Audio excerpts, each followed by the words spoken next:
Hello, everybody, and welcome to another episode of the Super Sleepy Gamer. I'm the sleepiest gamer. I still haven't slept. I'm here with my coffee because it gives me energy. I gotta stay healthy.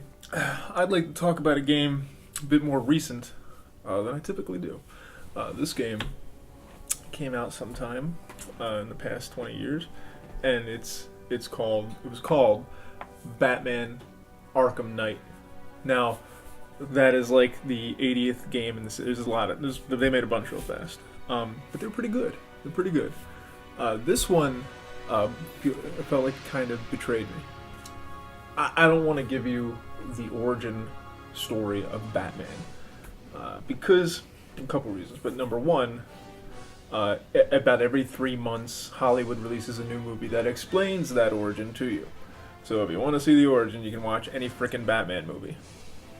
Alright, so the other reason, you know who he is. I mean, I don't have to tell you who Batman is, simply because he goes around like some kind of guy with some sort of mental issue, and the only thing he really says is, "I'm Batman." He just says that over and over again to everybody. So and it's stupid because it's like, oh, you mean the symbol on your shirt that has a bat on it, and your bat ears and all that? Oh, you're Batman? Oh, I didn't know. I thought the guy with the webs was Batman. Oh yeah, I thought the guy with the big old shield and star, I thought he was Batman. No, Bats, we know who you are. Thank you very much. Thanks. But the way the character was at least created, I can tell you that. He was created by a guy in the 80s named Tim Burton. Alright, so Tim Burton made him, the first thing he did was he made a movie. It was Batman. It came out in like 1989. And it starred Michael Keaton. And it was good. It was a good movie. It wasn't the best. The movie series went on. I mean, they made comics eventually, cartoons, some other things. But it was a movie series a lot. And it probably, I would say it peaked maybe mid-90s. There's a movie called Batman and Robin where he was played by the most prolific actor who's played him, George Clooney. I mean, we all know George Clooney from when his most notable role being Booker from Roseanne. Eventually, a game came along that everybody loved. It was kind of like a 3D Metroidvania type of game, Batman Arkham Asylum. And see, Batman has this thing. He's crazy. He's crazy. His real name is Bruce Banner. That's his real identity. And he's super rich. And what he does, when you're rich, you get bored. You get a little eccentric. All right, a little wild. And so what he does is he became Batman. He dressed as a superhero, right? He inspired all kinds of other people to act like crazy supervillains. And the little game he likes to play is he'll go out and catch them, and he'll put them in this place. It's called the Arkham Asylum. Now, when he gets bored again, when his money is just not giving him the kicks he needs, he goes and lets them run free again. He's got to hang up about killing somebody. He would rather see the world burn if it meant that he didn't get blood on his hands, that he didn't kill somebody. He doesn't care who would die or anything like that, as long as he wasn't the killer. They made a bunch of games before Arkham Knight, but the story. Let me just start with the game. You know what? Let me show you that.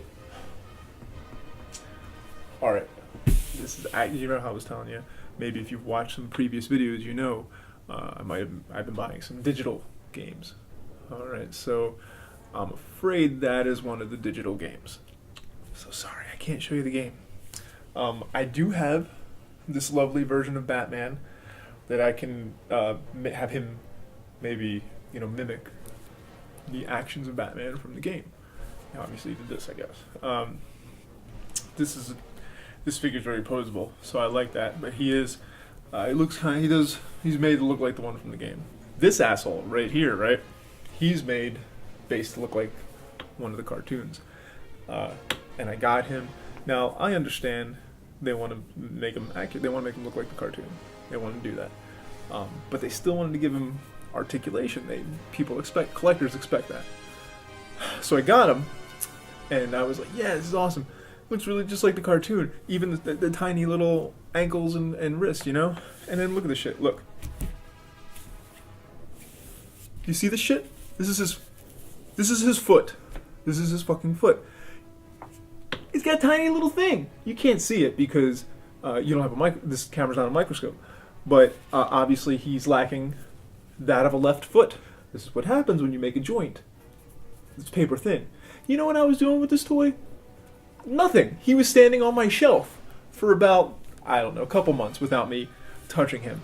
And I was just moving things around. I picked him up and that was it. The foot was just like, fuck you. That really doesn't have anything to do with the game. So I'm sorry I went on that tangent. But I needed to share. I need to share sometimes. Now, all the Arkham games gave a reason for the city to be cleared out. Because Batman's going to be running around. He's going to have fun with all his friends. They're going to be playing around. They need room. They need space. So there's always a reason for the streets to be empty. This time, herpes. So they made a huge huge herpes scare. Batman, he's a rich playboy. He's got herpes. He doesn't care. So the streets are paved with herpes. So all the citizens are out of the way. So really all you're doing is you're Batman with his herpy friends. But earlier I might have mentioned this game I felt betrayed by. It wasn't that it was the worst game in the world. But early on, I don't like to read reviews for games before I play them. That's just a rule. I don't want to ruin anything. They say things. They say shit that might kind of, ruin the shit for you. But I couldn't help but read here and there from people, magazines, just talking about how there's too much Batmobile. So in Arkham Knight, they added the Batmobile for the first time. Everybody was pretty excited about it. I remember the earlier trailers. I was like, fuck yeah. Batmobile's got guns. You don't kill anybody with them, but it still has guns. Now, when you first start playing the game, you actually play as Cop Man. So you don't even play as Batman at the beginning. Cop Man's an idiot, so he gets killed. Well, he doesn't get killed, but he gets fucked over pretty bad earlier on. You finally switch to Batman. You get the Batmobile, and it's exciting. You're like, yeah, you drive around the streets. It's pretty awesome, right? So when I saw people, saying the shit they say, oh, it's fine, the Batmobile's... Oh, no, they were saying it was not fine. I was saying it was fine. I was like, no, the Batmobile's pretty damn fun. Went to a factory. I was doing special puzzles with the Batmobile. Every now and then it would kick in. You'd use it to solve a puzzle. It was fine. It was fine. So here's where the betrayal sort of came. You get really far. You fight a lot of people. Batman does some shit. Throws his boomerang, whatever the fuck he does, right? Well, I want to say this though. Batman, again, he's not a killer, right? He doesn't like to kill people. So you think, oh well, if he's barreling through the damn streets with some crazy hunk of metal, this crazy metal with weapons and guns and shit, how is he not? What if you drive over somebody, right? It was the first. I think that was probably the first question on anybody's mind who played the game when they first started. Here's the thing. He put a special, electrifying shield all over the Batmobile. So that way, if you got near it, you'd get electrocuted and go flying. So obviously that was safe. So I want to say this to all the kids out there, all the people, if you have a vehicle and you want to drive a little more recklessly than you should, just electrify your car. Run a big current through it. That way you can ram somebody, they'll just safely bounce off, and they'll be fine. So I'm glad they taught you that in this game. This game made sure we were all educated on that. I will say that one thing, Batman, he has special magic bat ears, so he hears, people say shit around, he hears it, no matter where the fuck he is. So if you're on a building top and you're just trying to mind your own business, look around, you'll hear like, hey, you hear about, I heard saw Bruce Wayne over there, or whatever. I don't even know who Bruce Wayne is. What the fuck was he doing there? Did you hear about, can you believe what happened with the Joker? They'd be saying shit. And you're like, oh, well, that's kind of interesting. And then you move, so you start, and you move like, I don't know, it takes like 30 seconds, you move across the street, and then all of a sudden, you're like, Hey, I saw Bruce Wayne over there. Did you see that? Oh, you heard what happened to the Joker? So you'd get to hear them again and fucking again, and you couldn't get away because Bat's got supersonic bat hearing. So I will say that I like to be kind of a completionist, so I spend a lot of time playing the game before I move on to more story, so they change what they say, but it takes a while in the story for them to change, so that drove me nuts. Anyway, back to the betrayal. All right, so I'm still having fun, but later on in the game they do this thing. They're like, all right, it's huge boss you gotta fight in your Batmobile. So I was like, all right, this is probably the final part where you play in the Batmobile. So I take on that boss. It takes a while. I do it. It's like, all right. Oh, wait, guys. No, listen. Everything's being attacked by these constant tanks. The Arkham Knight, by the way, I haven't brought up the Arkham Knight. I'm just going to say it out flat. The Arkham Knight's one of the main antagonists, along with the Scarecrow. The Arkham Knight, I was going to tell you, his secret identity is actually Adam West. He turns out to be Adam West. Obviously, we know Adam West from his big role where he played Adam West. Scarecrow is a bad guy. He's trying to kill a bunch of people. That's the funny thing. You would think, like, Scarecrow would be a good guy, because what do scarecrows do? Scarecrows stop murders, right? That's what they do. They stop murders from happening. I just spent an hour fighting this boss with the Batmobile. So I really thought that was the end of the Batmobile. And then now Adam West, aka the Arkham Knight, he has more money than God. I don't know. I've never seen God's bank account. I assume it's as huge as he wants it to be. But Arkham Knight has so many tanks, so many drones, hires so many thugs.